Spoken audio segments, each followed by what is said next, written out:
네, 오후장에 대한 전략, 주요 이슈와 함께 또 그에 대한 진단까지 들어보도록 하겠습니다. 하이투자증권 이건희 부장, 리서치한 고윤기 이사 자리해 주셨습니다. 어서 오세요.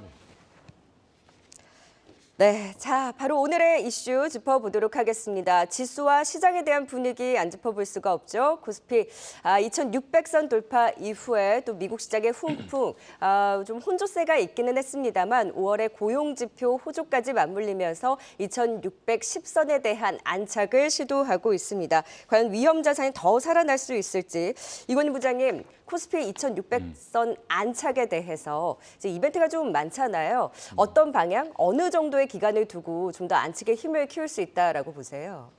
일단 지금 뭐 큰 매크로 이슈 중에 이제 뭐 부채 한도 협상도 이제 마무리가 됐고 그 외에 지금 또 이제 기다리고 있는 건 결국엔 6월 FOMC랑 그다음에 이제 다음 주에 나올 이제 어떻게 보면은 CPI 관련된 물가 지표 이런 것들일 텐데 일단 거기까지는 6월 달은 대부분 이제 동결을 예상을 하고 있는 상황이기 때문에 그것만 이제 기조가 바뀌지 않는다라고 하면 뭐 일단 시장은 뭐 아주 이제 급하게 올라간다기보다는 완만한 상승을 좀 그릴 가능성이 높지 않겠나 생각을 하고 있고요.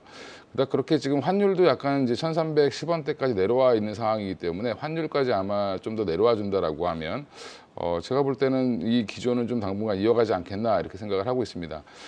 그래서 지금 당장은 큰 이슈가 없다라고 생각하시면 될 것 같고요. 오히려 이제 지금은 어떤 종목에 어떤 섹터에도 집중할 것이냐가 시장에서 조금 더 화두가 될 가능성이 높다라고 보고 있습니다. 네, 이번 주 대내적으로도 선물 옵션 동시 만기일이 있고요. 지금 뭐 중요한 FOMC 회의라든지 굵직한 이벤트를 앞두고 그래도 2600선 안착과 더불어 좀 긍정적인 방향에 대한 이벤트도 체크를 해주셨는데 고윤기 이사께서는 또 어느 정도의 방향성 전망하고 계세요?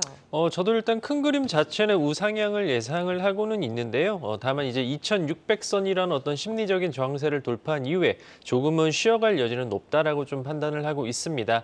그렇지만 뭐 전반적인 매크로적인 상황이나 주변 환경 자체는 비관적이지 않기 때문에 오히려 급락할 경우에는 오히려 매수 관점으로 접근해 보셔도 좋을 것 같습니다. 아무래도 미국의 부채 한도와 관련된 어떤 우여곡절 끝에 일단은 바이든 대통령의 서명을 지금 앞두고 있는 상황이고요. 고용 지표는 오히려 예상보다 잘 나왔습니다. 원래는 고용 지표가 잘 나오게 되면 다시금 긴축에 대한 그런 우려감이 있어야 되는 그런 부분인데 오히려 이제 그 6월에 기준금리 인상 우려감이 크게 움직이지 않고 오히려 지금 6월 달은 동결될 확률이 지금 76%로 지금 유지를 하고 있는 상황입니다. 그 이유를 살펴보게 되면 아무래도 고용의 질이라고 해야 될까요? 신규 고용 자체는 좋지만 일단은 실업률 자체는 지금 오르고 있는 그런 상황이고 임금 상승률 또한 조금 둔화되고 있는 그런 국면이기 때문에 오히려 고용 지표가 잘 나왔음에도 불구하고 오히려 6월 달에 기준금리 동결 확률은 유지되고 있다라고 보시면 좋을 것 같습니다. 다만 아무래도 지수로 놓고 본다면 아무래도 지수의 어떤 수치적인 그런 보다는 약간 방향성의 좀 측면을 좀 봐야 될 것 같은데요. 아무래도 중국과 관련해서는 리오프닝과 관련된 이슈들에 있어서 조금 속도라고 해야 될까요? 속도가 조금은 좀 둔화되는 그런 부분이 있지만 국내 증시 같은 경우에 오히려 중국과의 관련된 어떤 산업은 오히려 좀 둔화되고 마찬가지로 좀 둔화되는 모습이 나타나고 있지만은 수출입 지표에서도 알 수 있듯이 미국과 관련된 업종군에 대해서는 지금 상승 곡선이 나타나고 있다라는 측면을 조금은 다르게 좀 해석을 하셔야 좋을 것 같습니다. 아무래도 가장 큰 1년 동안의 어떤 미국의 기준금리가 400bp 가까이 급등을 했었던 작년의 어떤 비정상화의 어떤 정상화가 지금 진행이 되고 있는 그런 국면이기 때문에 시장은 여전히 긍정적으로 좀 바라볼 수 있을 것 같고 오히려 올해뿐만 아니라 내년 시장까지도 일단은 긍정적이라는 점 그리고 무엇보다도 지금 삼성전자와 그리고 하이닉스를 비롯한 대형 IT들의 어떤 12개월 예상 EPS 자체가 지금 4월 달을 바닥을 찍고 올라오고 있다는 점은 아무래도 시가총액 쌍두마차라고 할 수 있는 두 종목군들을 놓고 봤을 때는 지수 또한 조금 우상향 여지가 여전히 높다. 이렇게 정리하도록 하겠습니다. 삼성전자, SK하이닉스 외국인의 적극적인 순매수가 유입이 되면서 또 지수 상승을 끌어준 부분이 있었는데 오늘 외국인의 수급도 이 IT 투톱에 대해서 살짝 쉼을 주고 있고 지금 고윤기 이사께서도 지수가 어느 정도 2600선에 다다르고 좀 단기적으로 올라온 IT주들도 좀 쉼을 줄 수 있다라는 관점에서 짚어주셨잖아요. 그렇다면 지수가 여기에 갇혀 있을 때 FOMC 회의 전까지는 계속 또 이 순환매 장세가 펼쳐지는 건가요? 그럴 가능성이 높다라고 보고 있고요. 일단 보시면 뭐 사실은 지금 주도주가 뭐냐 이렇게 물어보시는 분들 많은데 그럼 주도 섹터를 한번 생각해 보시면 네. 결국에는 지수를 이끌어가려면 반도체, 삼성전자, 하이닉스가 이끌어줘야 되고요. 또 이제 현대기아 같은 경우는 오히려 지금 실적이 괜찮게 양호하게 지금 나오고 있는 상황이고 또 한 번 2분기 실적을 기대하고 있는 상황이기 때문에 여전히 이제 전차 군단의 힘이 가장 중요한 뭐 포인트가 될 것 같고 관련해서 이제 그 삼성전자나 하이닉스 관련된 부품 장비 종목들, 그 다음에 자동차 관련된 부품 종목들 이런 부분들 여전히 좀 주목을 해보셔야 되고 또 하나가 이제 2차 전지의 반등인데 결국엔 2차 전지 관련된 종목들도 지금 오늘은 좀 좋은 흐름을 이어가고 있습니다. 이런 부분들은 그럼 세 개의 섹터를 중심으로 해서 계속 순환매가 그 안에서 계속 왔다 갔다 하면서 이루어지고 그 외에 이제 뭐 조선이라든지 바닥에서 올라오는 이제 화학이라든지 정유라든지 이런 쪽은 산발적으로 이제 올라오는 그런 형태를 좀 보이지 않겠나 생각을 해서 일단은 그 앞에 말씀드렸던 뭐 반도체 그다음에 자동차 그다음에 2차 전지 관련돼서는 항상 비중을 좀 어느 정도 싣고 가시는 게 좋지 않겠나 이렇게 생각을 하고 있습니다. 네, 지금 주요적으로 어쨌든 지수를 끌어왔던 섹터가 반도체, 자동차, 2차 전지, 그래서 순환매에 따라서 각각 쉴 때는 이 업종에 대해서 좀 비중 확대하고 또 이러면서 이런 순환매에 따라서 계속해서 끌고 가는 전략에 대한 또 진단을 주셨습니다. 그렇다면 건설기계는 어떨까요? 오늘도 시장 안에서 선방하고 있는 건설기계 업종에 대해서 진단을 해볼까요? 미국에서도 이 미국 중장비 업체죠. 캐터필라가 급등한 영향을 받기도 했고요. 건설기계 전반적으로 북미 시장의 호황과 맞물려서 계속해서 그 고점을 높여가고 있는 상황입니다. 이런 순환매단에서의 흐름은 또 어떻게 가져갈 수 있을지 바로 건설기계주들에 대한 진단 이어가 보도록 하죠. 이번엔 좀 고윤기 이사께 먼저 여쭤볼까요? 오늘의 급등의 배경과 추가 상승 여력 어떻게 보세요? 아무래도 뭐 그 말씀해 주신 것처럼 미국 업체죠. 캐터필라가 전일 거의 10% 가까이 급등하는 그런 모습에 따라서 약간 좀 호조세가 나타나는 부분인데 사실은 2차 전지에 가려져 있지만 올해 어떻게 보면 주도적인 우상향을 이끌었던 업종은 바로 인프라 관련주라고 볼 수 있을 것 같습니다. 일단은 뭐 그 약간 사족이 될 수도 있는데요. 지난주에 무역 수지가 발표를 했습니다. 15개월 연속 적자가 됐는데 긍정적인 부분은 일단 1월 달에 125억 달러 적자에서 지속적으로 감소를 하고 있다는 점. 5월 달은 21억 달러를 적자를 기록을 했는데요. 부진한 이유는 아무래도 중국 때문이었습니다. 그렇지만은 최근에 그 중국 수출입 동향을 놓고 본다면 최대 수출국이라고 할 수 있는 중국이 100억 달러 수준인데 지금 현재 대미와 관련된 수출액이 95억 달러 수준까지 올라왔다라는 점은 좀 특이하게 좀 봐야 되는 부분입니다. 즉 미국의 수출이 높은 품목과 그리고 그런 업종군들이 지금 지속적으로 올라오고 있다라는 점. 네, 여러분들이 아시는 것처럼 바로 자동차랑 일반 기계 업종입니다. 이쪽이 지금 수출입 데이터를 확인하더라도 자동차랑 일반 기계 쪽으로 해서 지금 지속적으로 지표가 잘 나오고 있는 그런 상황인데요.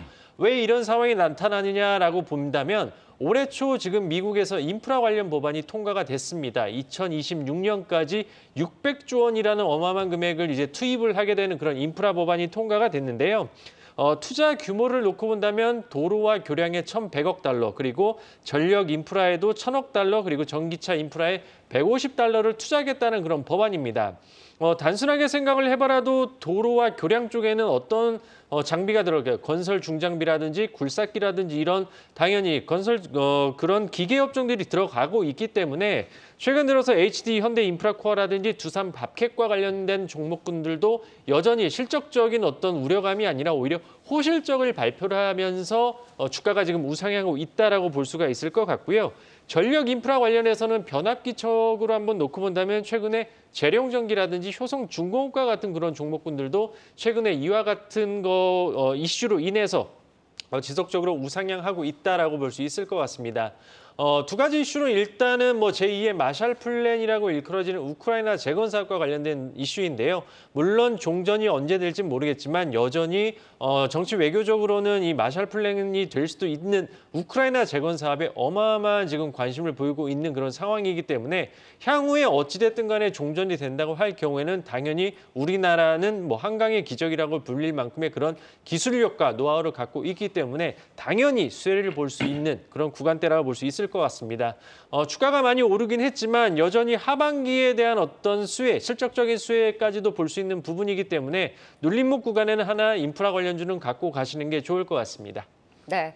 다만 캐터필러가 호실적을 발표했음에도 불구하고 향후 피크아웃에 대한 우려가 나오기는 나왔었거든요. 간밤에 뭐 급등이 나오기는 했습니다만. 그러면 건설기계주들 과연 피크아웃보다는 계속해서 북미 시장이라든지 앞으로 재건에 대한 기대를 더 가져볼 수 있는 건가요?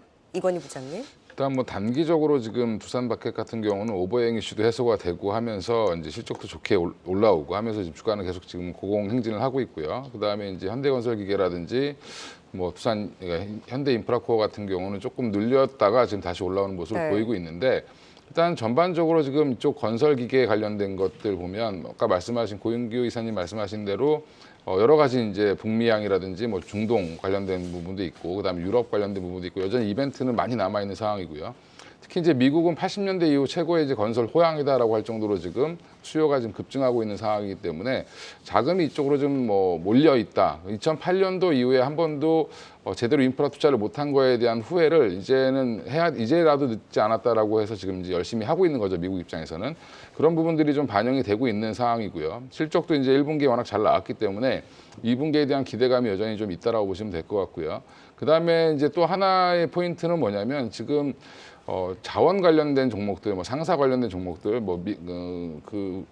일본 같은 경우는 미쓰비 상사 같은 경우가 지금 뭐 사상 최고가를 내고 있고 사상 최고 실적을 내고 있다라고 하고 있는데 그렇게 이제 결국엔 자원 확보에 대한 그런 그 경쟁이 심화되면서 결국엔 이제 많은 이제 광산 사이트들이 이제 개발되고 있는 상황인데 이럴 때 또 이제 마찬가지로 중장비들이 많이 투입될 수밖에 없기 때문에 그거에 대한 수요까지도 같이 붙어 있다라고 보시면 플러스 알파 요인은 좀 더 있다라고 생각하시면 될 것 네. 같고요.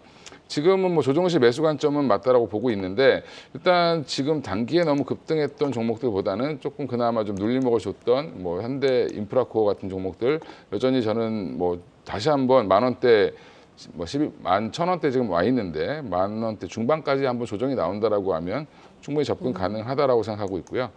결국에는 예전에 이제 그 현대 인프라코어가 주로 이제 매출처였던 중국을 벗어나서 지금 북미향이라든지 중동향으로 굉장히 많은 물건들이 나가고 있다는 부분은 굉장히 긍정적이고 주봉이나 월봉을 한번 펴보시면 여전히 바닥에서 지금 이제 올라오고 있는 모습이기 때문에 아직은 상승 여력은 좀 더 있다라고 보시면 될 것 같습니다. 네, 인프라 관련주 그래도 뭐 하나는 가져갈 필요가 있다라는 긍정적인 방향과 함께 단기 급등에 대한 부담이 있기는 하나 눌림목 구간에서는 충분히 공략 가능하다라는 또 두 분의 공통된 의견 들어봤습니다. 건설기계 업종에 대한 진단 들어봤고요. 자, 이제 또 오늘 하나의 시장의 또 축입니다. 조선 그리고 조선 기자재 업종이 오늘 또 시장 대비 강하게 움직이고 있는데요.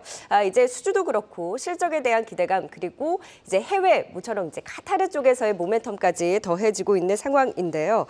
고윤규 이사님, 조선 업종도 사실 그 안에서도 보는 종목들이 다 다르시더라고요. 조선 업종을 볼 때는 어디에 가장 큰 포인트를 두고 봐야 될까요?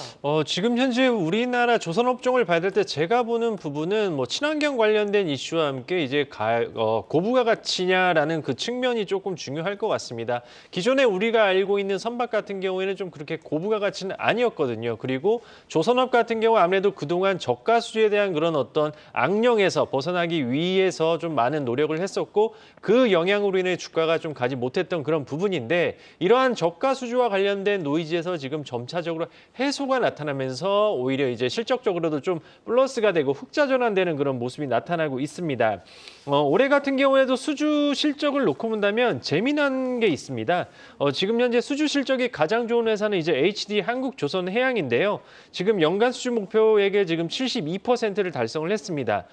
근데 이제 우리가 많이 알고 있는 LNG선에 특화되어 있다라는 삼성중공업이 지금 현재 올해 목표량의 28%밖에 달성을 안 했는데 그럼에도 불구하고 주가는 오르고 있다라는 점이죠. 그 이유는 바로 이 우리나라 지금 조선사가 3년치 일감을 이미 다 수주를 했다라는 얘기입니다. 즉 과거에는 일감이 없어서 뭐 하루하루 버텼다라고 한다면 지금은 오히려 내가 골라서 이렇게 수익을 낼 수 있는 그런 사업군들만 받을 수가 있는 그런 부분이거든요.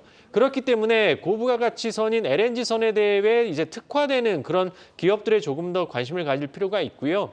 당연히 이에 따라서 지금 카타르의 어떤 LNG선 2차 발주를 지금 앞두고 있는 지금 킥오프 2차 회의가 지금 진행이 될 예정입니다. 1차보다는 일단은 수주 뭐라고 해야 될까요? 척수 자체는 40여 척이기 때문에 1차보다는 좀 줄어들기는 했지만 성과 자체가 오히려 올라갔기 때문에 오히려 수익성 측면에서는 긍정적으로 바라볼 수 있다라는 점은 좀 긍정적으로 볼 수 있을 것 같습니다. 즉 결론적으로 그동안 조선업을 안 눌렀던 그런 어떤 저가 수주와 관련된 실적적인 모멘텀이 이제 해소가 됐고 오히려 2분기에는 오히려 흑자 전환을 노려볼 수 있는 그런 기업들이 많아진다라는 점, 그리고 LNG선과 관련된 그런 모멘텀까지 있다라는 그런 측면에서 놓고 본다면 조선업종 같은 경우에는 오랜 기간 눌러왔기 때문에 충분히 매수 관점으로 접근해 보셔도 좋을 것 같습니다. 조선사도 긍정적이고 이건희 부장님, 조선 기자재 쪽도 같이 움직이겠죠, 더.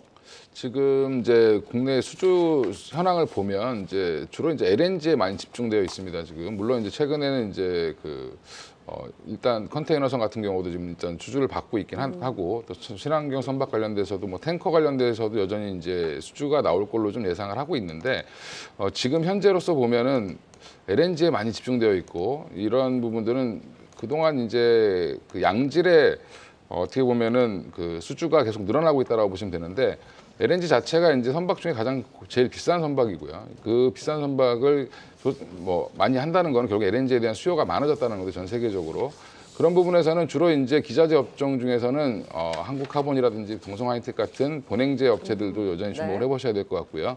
그 외에도 이제 전통적으로 이제 조선업이 좋아지면 관련돼서 이제 부품을 납품하고 있는 세진중공업이라든지 그 외에 이제 엔진 관련돼서 이제 HD 현대중공업 같은 경우는 엔진 사업부를 자체적으로 보유하고 있지만 그렇지 않은 회사들 같은 경우는 엔진을 여전히 사서 써야 됩니다. 그러면 이제 엔진 관련된 종목들도 역시 뭐 주목을 해보셔야 되기 때문에 전반적으로 이제 이 훈풍이 수주 이후에 부품주들로까지 이제 확산될 가능성이 이제 높다. 예전에 자동차가 안 좋았다가 부품주들이 이제 늦게 따라오면서 실적이 확 좋아지는 것처럼 조선은 조금 더 이제 그 속도가 더 늦는데 이런 부분들이 이제 조만간에 실적으로 좀 나타나지 않을까 이렇게 생각을 하고 있습니다. 네, 각기 좀 다 다른 자리에 있는 조선 그리고 조선 기자재 종목들, 본행제뿐만이 아니라 엔진 업체들까지 같이 그 흐름을 지켜볼 수 있겠다라는 의견까지 주셨습니다. 오늘 조선주들의 상승이 또 유가 상승도 한몫을 했는데요. 더 강하게 좀 치고 올라오는 섹터 정유와 화학 업종도 유가 상승과 맞물려서 조금 더 그 흐름을 이어갈 수 있을지 또 진단해 보도록 하겠습니다. 정유화학 섹터는 사실 주요적인 섹터가 아니기 때문에 좀 곁다리를 좀 움직이는 감이 없잖아 있거든요. 이건희 부장께 짧게 좀 코멘트 여쭤볼까요? 일단 지금 정유주들이 반등을 하고 있는 거는 이제 어떻게 보면 이거 반등이라고 보시는 게 맞을 것 같고요. 일단 지금 전반적으로 경기가 확 살아나고 있지 않은 상황이기 때문에 유가가 튈 수 있는 상황은 아니었고 최근에 점점 하락하고 있는 상황이었고 이런 상황에서 지금 사우디의 감산이 이제 사실은 결정적인 영향을 했다라고 보시면 될 것 같고요. 뭐 100만 배럴을 이제 일생산량을 뭐 감축하겠다라고 지금 발표를 했기 때문에 그 관련해서 지금 유가가 튀는 과정에서 국내 이제 정유 화학 종목들이 좀 움직였다라고 생각하시면 될 것 같습니다. 그래서 저는 이게 단기 반등으로 좀 판단을 해보시는 게 맞을 것 같고 네. 이게 사우디아라비아가 왜 감산을 했을까? 결국에는 그 가격을 방어하기 위한 수단이었다고 보시면 될 것 같은데 이런 부분들은 지금 오히려 화학업종 같은 경우는 이제 중국 경기의 회복을 좀 기대했었는데 그쪽이 생각보다 늦다 보니까 오히려 이제 그 롯데케미칼 같은 종목들은 한 번 더 빠지는 그런 형태가 나왔고요. 이런 부분들은 여전히 큰 흐름에서의 경기 순환이 좀 나오지 않으면 경기 회복이 나오지 않는다라고 하면 당분간은 반등에 그칠 가능성이 높기 때문에 아직은 좀 관망으로 대응하시는 게 좀 좋을 것 같다라고 생각하고 있습니다. 네, 오늘의 그 힘에서 다소 지금의 말씀이 또 움직임으로 반증이 되지 않았나라는 생각이 듭니다. 단기적인 반등으로 조금 더 관망을 할 필요가 있다라는 진단까지 정유화 업종 해봤습니다. 네, 주요 이슈도 쭉 살펴봤고요. 이어서 K스탁 유망주 살펴보도록 하겠습니다. 자, 전반적인 흐름 속에서 두 분께서는 DDR5의 수혜주죠. 아비코전자 대 드론 모멘텀을 보유한 퍼스텍을 꼽아주셨습니다. 아비코전자는 급등한 이후에 최근에 살짝 숨고르기를 보이고 있는데 추세를 더 이어갈 수 있을까요? 일단 아비코전자 이제 뭐 작년 같은 경우 이제 안 좋았죠. 올 초까지도 이제 실적은 안 좋았는데 2분기부터는 좀 흑자 전환으로 다시 돌아설 걸로 예상을 하고 있고요. 기존에 이제 DDR4에서 저항기 매출이 이제 워낙 좋아지면서 한번 급등했던 경우가 있는데 DDR4에서 DDR5로 전환되면서 결국에는 메탈 파워 인덕터라는 새로운 부품이 들어갑니다. 이제 이런 부분들 때문에 아비코전자에 대한 관심이 좀 더 높다라고 보시면 될 것 같고요. 여전히 이제 이 인덕터 관련돼서 매출이 증가가 예상이 되기 때문에 DDR5에서 기존의 이제 가속 저항기 같은 경우는 일단은 뭐 기존과 거의 비슷하다라고 지금 보고 있고요. 오히려 지금 인덕터 같은 경우가 메탈 파워 인덕터 같은 경우가 오히려 매출에서 이제 차지하는 비중이 급하게 늘어날 수 있는 상황이기 때문에 2024년부터 25년 정도까지는 이제 실적 모멘텀이 계속 있는 구간이다. 그러면 이제 그동안 좀 DDR4 이후에 한참 쉬었던 아비코전자 입장에서는 새로운 먹거리가 생겼다라고 보시면 될 것 같고, 이게 항상 초창기에는 이런 새로운 부품이 들어가면 뭐 사실은 마진폭도 굉장히 좀 높아집니다. 높아졌다가 차츰차츰 줄어드는 모습을 보이기 때문에 일단 DDR5 확대 시 이제 대표적인 수혜 종목으로 보시고 관심 종목에 넣어놓고 한번은 좀 보셔야 되는 종목이다라고 생각하고 있습니다. 네, 아비코전자 목표가를 일단 1차적으로 23,000원 선 잡아주셨네요. 네, 이어서 고윤기 이사의 관심 주죠. 퍼스텍입니다. 퍼스텍은 근데 좀 테마로 움직이는 경향이 없지 않아 있잖아요. 좀 더 이제 투자의 관점에서 볼 수 있을까요? 퍼스텍은 한번 제가 지난번에도 한번 언급은 드렸던 그런 회사 중에 하나인데요. 일단 뭐 테마로 움직이는 부분도 있지만 좀 테마로 치부됐다라는 게 조금 저평가된 그런 회사라고 좀 볼 수가 있을 것 같고요. 또 네. 6월 달은 호국 보훈의 달을 맞이해서 한번 더 리뷰 차원에서 한번 말씀드리고자 합니다. 일단 지난주에 이제 북한이 이제 정찰 위성을 발사를 했고요. 유엔 안보리 결의안 1718호 위반으로 지금 뭐 글로벌적으로 지금 긴장 관계가 지금 지속되고 있습니다. 뭐 아무래도 이제 윤석열 대통령도 올해 초부터 드론 사령부 창설을 지시한 그런 상황이기 때문에 지금 실무적으로 지금 드론 사령부를 지금 창설을 지금 하반기에 창설할 걸로 지금 전망이 되고 있습니다. 특히나 이제 우크라이나 전쟁에서 소형 무인기가 이제 나타남에 따라서 이제 전술에 활용이 되면서 이제 소형 스텔스 드론 개발에 이제 글로벌적으로 더욱더 많은 국방비가 투입이 될 것으로 지금 전망이 되고 있습니다. 퍼스텍 같은 경우에는 1975년도에 설립된 방위 산업체이기 때문에 우리나라의 뭐 수리온이라든지 T-50과 같은 이런 어떤 국방 사업에 참여한 그런 레퍼런스를 갖고 있는 그런 상황이고요. 지금 현재 정부의 국방 예산이 21년도에는 17조였는데 지금 25년에는 지금 24조 가까이 지금 지속적으로 늘어나고 있습니다. 전 세계적으로 지금 국방력 강화에 조금 더 뭐 힘을 싣고 있는 그런 모습이고요. 당연히 아무래도 퍼스텍은 국방 사업을 이렇게 수주를 하다 보니까 이에 따른 효과로 지난해 매출액이 전년 동기 대비해서 지금 17% 가까이 확대가 됐고, 이에 따라서 지금 라인 증설을 지금 진행을 하고 있습니다. 1분기 지금 기준으로 잔고 수주가 지금 6,500억 정도 규모를 확보하고 있기 때문에 올해도 좀 안정적인 그런 매출이 나올 거로 지금 전망이 되고 있고요. 무엇보다도 드론 관련해서는 지금 자회사인 유콘 시스템이 지금 전문적으로 드론 개발과 생산을 하고 있는 그런 부분이기 때문에 충분히 수혜를 볼 수 있는 그런 기업이다라고 좀 볼 수 있을 것 같습니다. 과거에는 뭐 일부 뭐 테마성이라든지 이런 종목도로 좀 치부됐던 그런 기업이긴 하지만 여전히 국방부에 납품을 하고 있는 레퍼런스를 갖고 있고 기술력이 있는 그런 회사이기 때문에 약간 좀 평가를 달리해볼 만한 그런 기업이다라고 말씀드릴 수 있을 것 같습니다. 그래서 목표가는 5,000원 제시해드리고요. 손절가는 4,000원 제시해드리도록 하겠습니다. 네, K스탁 유망주 아비코전자와 퍼스텍까지 확인해 봤습니다. 두 분과는 여기서 인사드리겠습니다. 오늘 말씀 고맙습니다.